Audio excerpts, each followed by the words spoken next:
So when you walk into a room and it's psychologically safe, what does it feel like to be in that room? People are raising their hands. They're asking questions. They're engaging. When you're asking for ideas, you're getting ideas. We're asking for the fear. So, hey, what's really going on? What's really going on with your teams? You'll have honest answers. You'll have vulnerable answers. You'll have leaders saying, hey, I got this current conflict. I don't know what to do with it.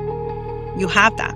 When you have the psychological safety and you're able to have the leaders have a space to be able to discuss these things. I've heard from many leaders where they feel like they can't give the real situation behind their reports because it could open up weakness. It could potentially jeopardize their promotion.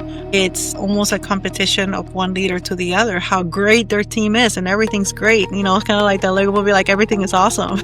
Yeah. Everything is awesome. Hey, we're killing it. We love it. But everything can't be great.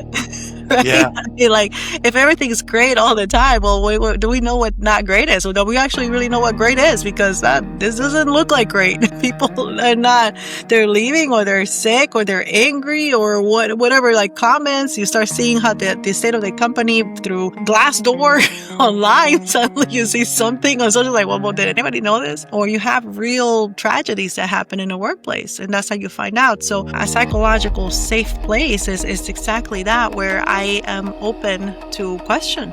Sometimes I don't understand, and it's okay.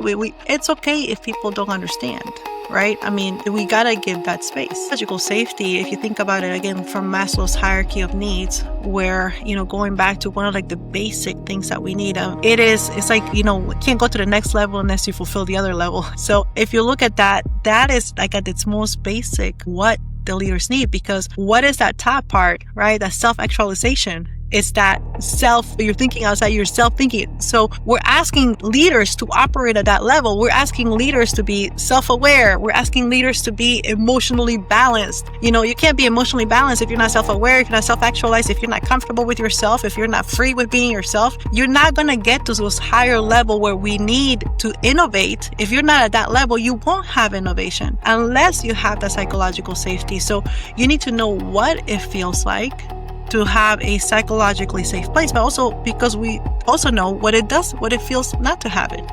When you don't have conflict is good. Yeah.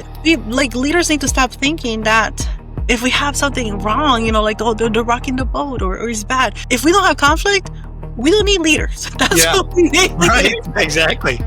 That's your job security. I mean, like, that's what you do. You need conflict because that's where we learn. That's where we suddenly we get those aha moments. Yes, we can do that. Oh, okay, this is a process we need to fix. This is an opportunity, right? But you're able to bring in that perspective. So a psychological safe place will have conflict. It doesn't mean that we're all like happy-go-lucky. But it's, again, we hear about that, right? Constructive conflict. And there is stress. Doesn't mean that we're all just free. I mean, but we know there's good stress. We know that there's destructive stress. So it has a good stress. There is good in having challenges and being competitive. We thrive in it. We need it as human beings. If we don't have it, we stop growing. We don't ever stop growing. Everything in our body is growing. I mean, we can't stop time. So as we're doing it together, again, being able in a psychological safe place is, well, what does that look like for here?